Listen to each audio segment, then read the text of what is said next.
Noticias, fin de semana, con Jaime Núñez.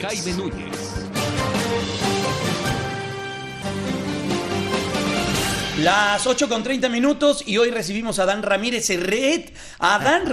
Con la Puerto Vallarta, así, con el Hard Rock de vista. Ahí estamos observando. Mira, Adán. El amanecer. Bueno, no tanto el amanecer. ¿Valdría la pena un festival en una playa? ¿Se hacen festivales de lectura en playa? ¿No, verdad? Pues no, fíjate que había uno en Acapulco, pero ya no lo hacen. Lo hicieron la última vez como hace 5 años, pero por problemas de la violencia. Bueno, no sé bien cuáles han sido las razones, pero ya lo dejaron de hacer. Pero es una gran idea que fueran a la playa. Los periodistas seríamos muy felices. No, hombre. Y asistirían a todas las conferencias de prensa. Exactamente, tempranito estaríamos en las conferencias de prensa. Oye, Adán, hace un tiempo no teníamos la enorme fortuna de poder platicar contigo. ¿En dónde estamos en temas de lectura? ¿Qué ha habido? ¿Va a haber doble Nobel de lectura, de literatura para este año, verdad? Por lo que pasó en los escándalos estos de que sucedieron. ¿Qué viene? Pues bueno, justamente va a haber 2 premios Nobel de literatura este año por todo lo que sucedió el año pasado de escándalos y una propia novela que se debería escribir sobre lo que sucede en la academia, cosas rarísimas y no hubo el quórum suficiente. Sí había quórum, pero bueno, decidieron que como es un premio tan prestigioso, que no fuera así como en un momento de incertidumbre o coyuntural que cuando tiene el premio Nobel, pues cuando fue el escándalo, entonces hubiera sido terrible, yo creo.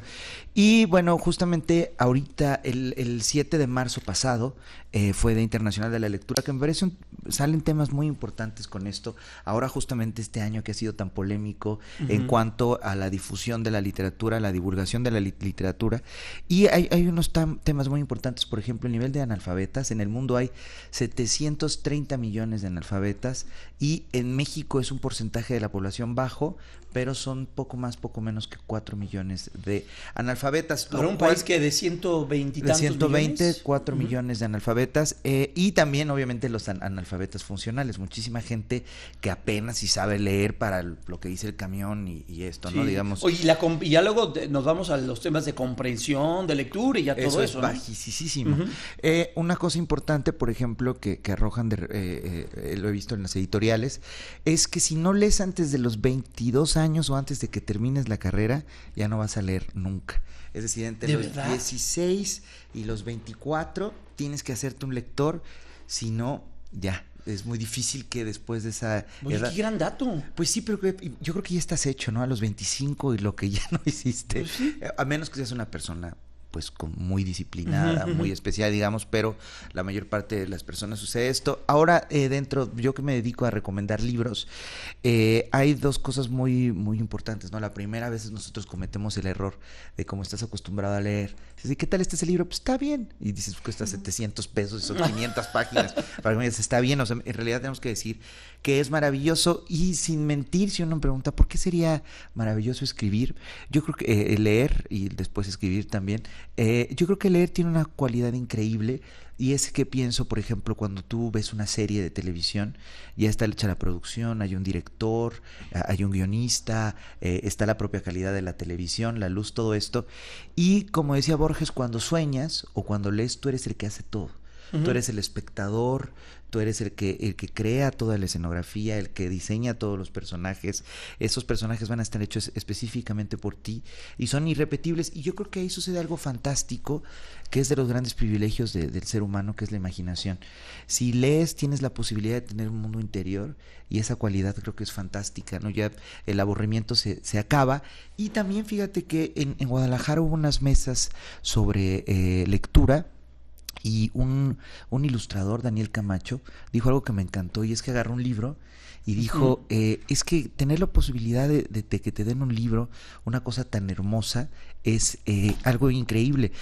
¿Sabes cuántos? Yo creo que 20 millones de mexicanos nunca van a ver un libro en su vida. Entonces, la oportunidad de tener un libro, de hojearlo, de verlos, es un invento de la humanidad, que Humberto Eco dice que es como la rueda, sí, ¿no? Claro. Como las tijeras. Es algo que nunca puede desaparecer porque es sobre lo que está fundamentada nuestra cultura. Y hablando de esto, ya para pasar a cosas más específicas, por ejemplo, traje algunos libros. Hoy traes 2, ¿verdad? Traje 2 libros, fíjate.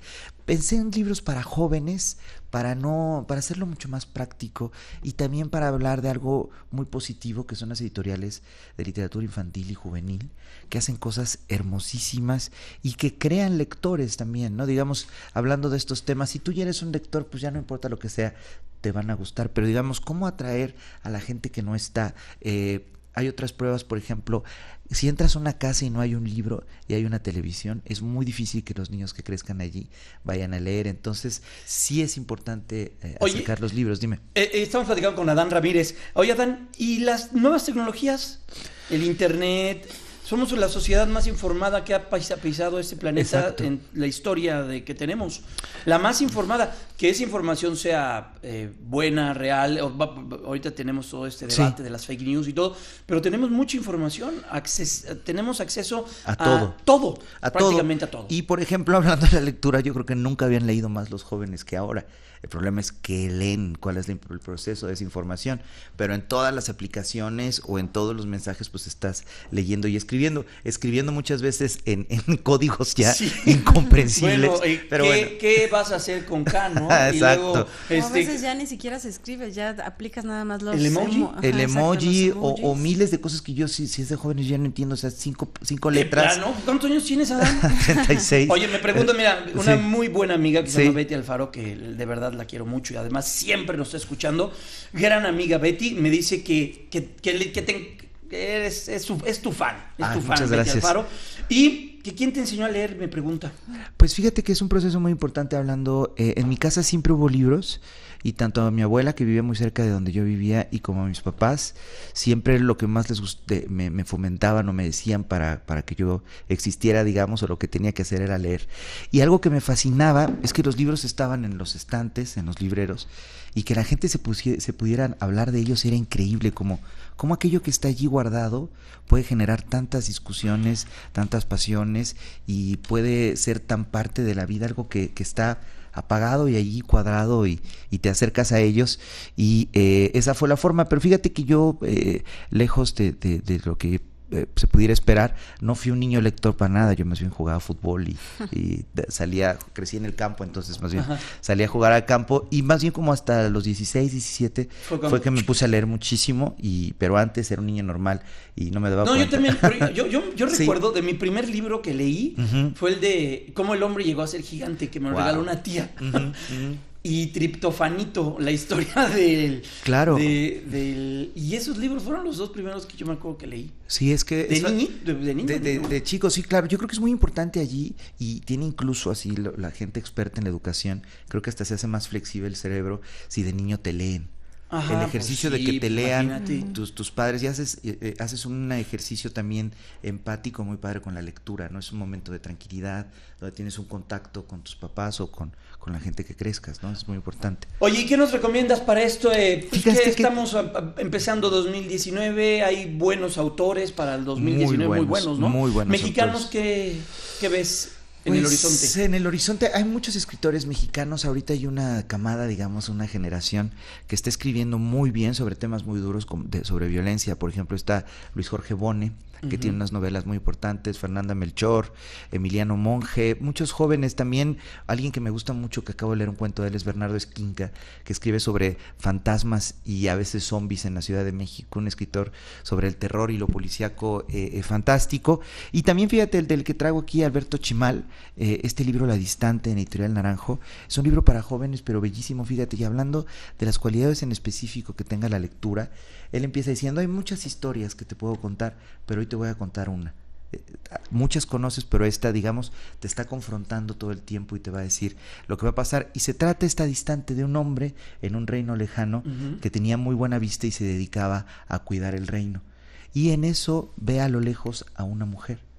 Entonces le dicen: nunca la veas porque esa mujer es terrible. Pero él se obsesiona con ella. Es terrible y a cualquiera que la vea le va a ir mal. Él se obsesiona a tal grado con ella y aprende a leerle los labios a una distancia tan larga que obviamente se distrae y el reino es invadido. Pero no les cuento más. Es un texto fantástico de un gran escritor, Alberto Chimal, que en redes también Alberto Chimal ha hecho una obra genial, tiene libros hermosísimos.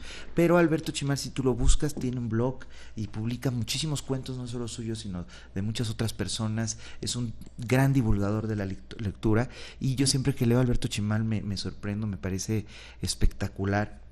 Tiene esta capacidad de, digamos, la literatura siempre tiene algo de magia, porque cuando lees como que entras en una especie de trance, claro, y algo diferente pasa. Y este otro, fíjate que es un diccionario de mitos de América. Ese no lo podemos... A ver, levántalo tantito, porque creo ustedes que... me dicen. No sé, si lo levantabas, se perforaba un poquito. Ahí está, perfecto, mira. Es un libro bellísimo, Diccionario de Mitos de América, de María García Esperón, también Editorial Naranjo. Una bonita edición, ¿no? Preciosa, y me encanta porque desde Alaska hasta la Patagonia, todos los mitos que hay.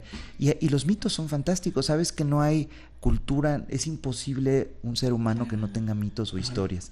Los mitos nos cuentan a nosotros, dice Lévi-Strauss, nos utilizan a los seres humanos, decía este gran etnólogo y filósofo Claude Lévi-Strauss. Y este libro justamente nos dice mucho de quiénes somos, ¿no? Los mitos son fantásticos, estamos acostumbrados a los increíbles mitos griegos y latinos y egipcios, pero este trabajo de los mitos de América. Este me lo sé perfecto. A ver, el de Coatlicue. El de Coatlicue. Es precioso, ¿no? Es precioso este. Y fíjate, está padre el libro, está muy bien construido, porque primero es una especie de poema que canta a Coatlicue, y después viene la explicación de esto, que además vas a entender... cómo levanta el puño de plumas y se lo cuelga y queda encinta, y su hermana, la Coyolxauhqui, que es la luna, exacto, se enoja y le pone a los 400 hermanos, que son las estrellas, a que bajen porque están haciendo Huitzilopochtli, ¿no? Exactamente. Y Huitzilopochtli sale del vientre y pelea con ella, y por eso queda desmembrada al pie del cerro de Coatepec.